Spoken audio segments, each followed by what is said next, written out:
My fellow Caymanians and residents alike, good afternoon. As I planned last evening to make this statement in response to the government's press briefing, I did not expect that the country would wake up this morning to the news that the Health Services Authority and Public Health are investigating a possible case of community spread of COVID-19. We await further news from the government, once full testing is complete, as to whether the individual is indeed COVID-19 positive. I sincerely hope and pray that the testing is negative and that this case turns out not to be COVID related. If the testing indicates that this is a case of community spread of COVID-19, then I pray that the individual recovers quickly and that the HSA staff and all the families now in isolation remain safe from the disease. And I pray too that we can quickly come to grips with what will be a serious situation. Depending on the outcome of the testing, I may have more to say on this matter tomorrow. This is an appropriate moment to remind ourselves of the important work that those in the health sector provide to our entire community to keep us safe and healthy. I know that we all thank them for their hard work and dedication. Now, as we know, yesterday, September 8th, the government held a press conference, a press briefing to update the country on their reopening plans. The Premier confirmed that the PACT government was proceeding on to phase 3 of their plan today, September 9th. This allows tourists who are verified as being vaccinated to enter the Cayman Islands, provided they have been tested negative for COVID, as required under the public health regulations prior to their arrival. It also requires that they quarantine for a period of 5 days and do a COVID-19 PCR test before entering the community. Before I continue, let me say again, as I did following the government's June press conference announcing a 5-day quarantine as part of their reopening plan, that such a short quarantine period does not give us sufficient protection, given that the virus has an incubation period of about 14 days. The Delta and Mu variants make the situation worse, and this should be reconsidered. When in government, we agreed to a 10-day quarantine period, but no shorter. In addition, doing away with the GPS response for those quarantining at home should also be reconsidered. The Premier also went on to say yesterday in summary that they were proceeding on the basis that phase 4 of the reopening plan set for October 14th would occur. However, the Premier also said that nothing was fixed and their position could change on whether or not to open in October, depending on what was happening around us and the potential level of increased risk. I suspect that if we do have community spread, that they may be forced to make a decision not to proceed. The Premier has also recognized the concern that has been spreading in the community regarding opening in October, and he went on to acknowledge the increased likelihood that we could get community spread if we did open up as planned. Lastly, he noted that the government was not holding fast to the requirement to vaccinate 80% of the population, but only as many as possible. I am not alarmed by this because if we look at what the ESO still has as their official estimated population number, about 66,000 people, then we have already achieved about 76% of our population being protected with a second dose of the vaccine. I was happy to hear that some 230 people came forward on Tuesday this week for their first jab. I hope that these numbers will continue, and I encourage more of our people to get vaccinated. I agree with the Premier that there is an increased concern across all 3 islands regarding the opening up on October 14th. Concern that has been heightened in the view of many in our community because of the government's own general failure to update the country regularly and timely, and to give comfort to the public that the government had the situation in hand. Recent comments from a minister about scare tactics, now known to have been untrue, has also not helped the element of trust. I was pleased then to hear the Premier confirm that going forward he would provide more regular updates to the public via a weekly press briefing. This is a positive step, and I commend the government on this. Better to be late than never. I was struck, though, by a few unnecessary offhand comments of the Premier towards the opposition members, especially towards the former Premier.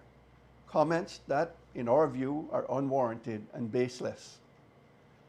Premier Panton inferred that we in the opposition were part of an undercurrent of political interference and that we are trying to distract his government in their endeavours to protect the country. I will say to the Premier that his inference directed at the members of the opposition is just plain wrong. This opposition is not in the business of distracting the government. We are, however, in the business of correcting the government and protecting the people of these islands where we believe that the government is failing. We are the government that took this country through the dark hours of the lockdown in the early days of the pandemic. And we understand better than most the seriousness of this disease and our obligation to assist this government where we can on matters that benefit the country and to point out where they are going wrong.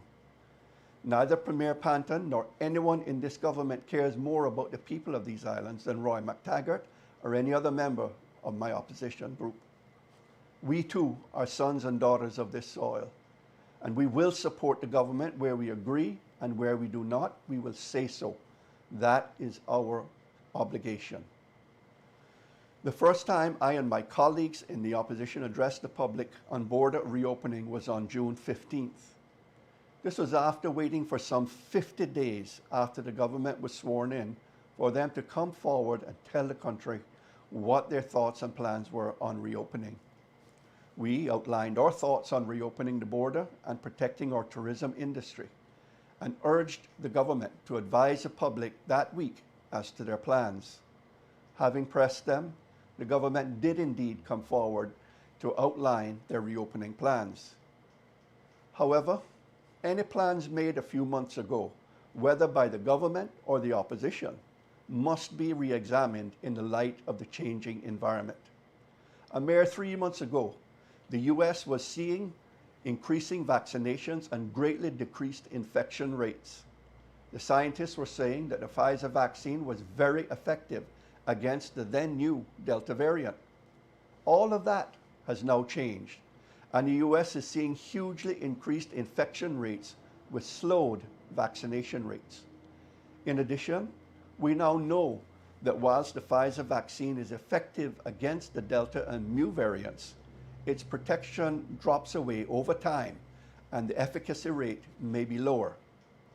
Add to this the likelihood that many in our community, especially the elderly who were vaccinated early on, will need to have a booster shot before we open the border. This is so we can keep our most vulnerable people safe as we reopen the borders. The environment has changed since June, and there is a strong argument that we should look again at what is the appropriate time to open up to allow ourselves the best chance of succeeding. So where are we now? Even putting aside for now the possibility that we may have community spread, as I have stated, the environment has changed since the opposition and the government first discussed our thoughts on reopening.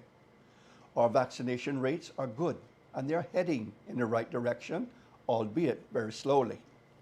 We now await word from the UK on access to booster shots as well as whether it is safe to vaccinate children under 12 years of age. I am hoping that the governor is correct, and we may hear next week about a booster program. We will continue to support the government's call for people to get vaccinated, and we again reiterate that plea here right now. That has been our rallying cry since the start of this year, when the then Premier, the Honourable Alden McLaughlin, the Governor, myself, and the majority of our government, save one, received both jabs, just leading from the front, and importantly, leading early on. I intend to write to Public Health and to request that the opposition receive a regular update on the thinking of the public health on the trends that they are seeing regarding COVID-19 and the variants. It will assist us to better understand the risks and help us to make better informed decisions and views on how best to support the government and what is needed to protect our people and to reopen safely. To date, the government has not provided us with any updates or kept us informed of upcoming changes. When we were in government, we made a concerted effort to keep the opposition leader informed and updated. We will await the government's next press conference to see whether they are any closer to a decision on reopening. But till then, I urge the government to give careful thought on whether it would not be prudent to hold back on reopening for now. Of course, this may be a moot point if we do have community spread. Before closing, I do ask that we all pray that God provides wisdom to the government with the decisions that they will need to make. And I pray that God will continue to keep our people safe and to bless our beloved Cayman Islands. Thank you very much.